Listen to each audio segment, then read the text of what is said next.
సినీ కార్మికుల కోసం చిత్రపురి కాలనీని నిర్మించి ఈనాడు చిత్రపురి కాలనీకి ప్రపంచ స్థాయిలో గుర్తింపు రావడానికి ఆనాడు ఈ పెద్దలందరూ కృషి చేసిరు. ఇదే కాదు, ఈనాడు ప్రపంచ స్థాయి సినిమాలను నిర్మిస్తున్న ఈనాడు వేదికలైన రామనాయుడు స్టూడియో కావచ్చు, పద్మాలయ స్టూడియో కావచ్చు, అన్నపూర్ణ స్టూడియో కావచ్చు, ఇలా ఈ స్టూడియోలకు కూడా చిత్ర పరిశ్రమను ప్రోత్సహించాలన్న ఆలోచనతోటి ఆనాడు అత్యంత చౌకగా ఆనాటి ప్రభుత్వం సినీ పరిశ్రమ పెద్దలకు స్టూడియోల కోసం స్థలాలను కేటాయించడం జరిగింది.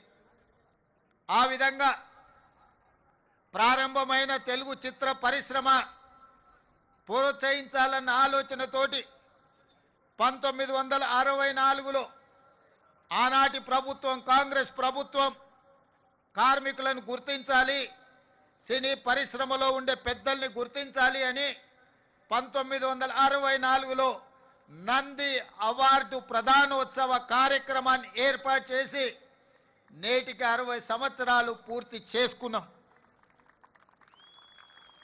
మీ టాలెంట్ను, మీ శ్రమను మీరు మర్చిపోవాలంటే కళాకారులు నగదు బహుమతులకి సంతోషపడరు. కళాకారులు మీరు కొట్టే చప్పట్లకు, మీకు కప్పే దుప్పట్లకు సంతోషపడతారు. ఎంత సంపాదించినమని కాదు, ప్రేక్షకులు మీ యొక్క ప్రయత్నాన్ని చూసి ప్రేక్షకులు కొట్టే చప్పట్లను, సన్మానం చేసే వాళ్ళు కప్పే దుప్పట్లను చూసి సినీ కార్మికులు సంతోషపడి వాళ్ళ కష్టాన్ని మర్చిపోయి రాత్రింబగళ్ళు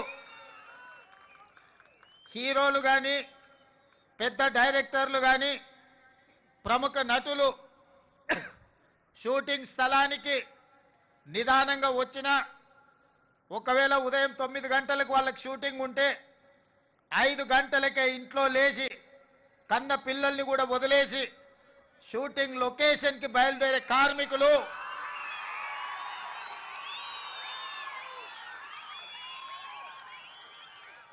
తెల్లవారక ముందే, కోడి కూయక ముందే కన్న పిల్లల్ని చూసుకున్నా చూసుకోకపోయినా నిబద్ధతతో, బాధ్యతతో చిత్ర పరిశ్రమకు అహర్నిశలు కృషి చేసి రాత్రి 9 గంటల వరకు షూటింగ్ ఉంటే 9 గంటలకే మీ పని అయిపోదు. గొప్ప కళాకారులు 9 గంటలకు షూటింగ్ ముగించుకొని వెళ్తే అన్ని సర్దుకొని మళ్ళీ ఇంటికి చేరే వరకు రాత్రి 12-1 గంట అవుతుంది.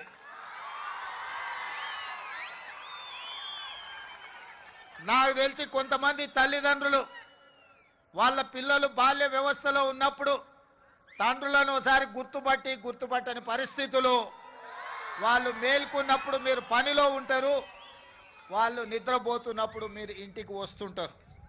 మీ శ్రమ, మీ కష్టం నాకు తెలుసు. మీరు పడుతున్న ఇబ్బందులు, ఈరోజు నాకు హోదా ఉండొచ్చు, దేవుడు గొప్ప అవకాశం ఇచ్చుండొచ్చు ముఖ్యమంత్రిగా, కానీ కార్మికుల యొక్క కష్టాలు తెలవనంతగా అధికారం నా కళ్ళు మూసుకుపోలేదు. అధికారంతో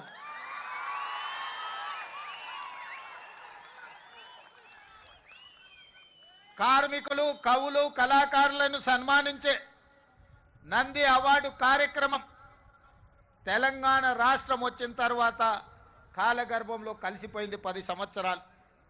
మళ్ళీ రెండవ తెలంగాణ రాష్ట్ర ముఖ్యమంత్రిగా నేను బాధ్యతలు చేపట్టిన తర్వాత మీతో ఒక సత్సంబంధాలు ఏర్పరచుకోవాలి, మీ సమస్యల్ని తెలుసుకోవాలని మిత్రుడు నిర్మాత దిల్ రాజు గారిని ఫిలిం డెవలప్మెంట్ కార్పొరేషన్ చైర్మన్ గా,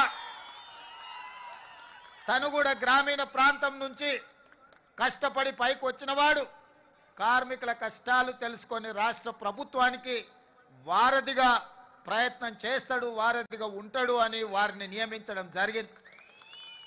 వారితో మాట్లాడి తెలుసుకొని ఆగిపోయిన నంది అవార్డుల కార్యక్రమాన్ని కార్మికులకు, కళాకారులకు ప్రజా యుద్ధ నౌక తండాలలో, గూడాలలో, మారుమూల పల్లెల్లో ఉండే పేదల కోసం జీవితం సర్వం త్యాగం చేసిన గద్దర్ అన్న పేరు మీద గద్దర్ ఫిల్మ్ ఫేర్ అవార్డ్స్ ని ఒక కళాకారుడి పేరు పెట్టి, ఒక పోరాట యోధుడు, ఒక విప్లవకారుడి పేరు పెట్టి 10 సంవత్సరాలు ఆగిపోయిన గద్దర్ ఫిల్మ్ అవార్డ్స్ ని గొప్పగా నిర్వహించడం ద్వారా ఈ దేశంలోనే పరిశ్రమకు ఆదర్శంగా నిలబడే ప్రయత్నం చేసినాం.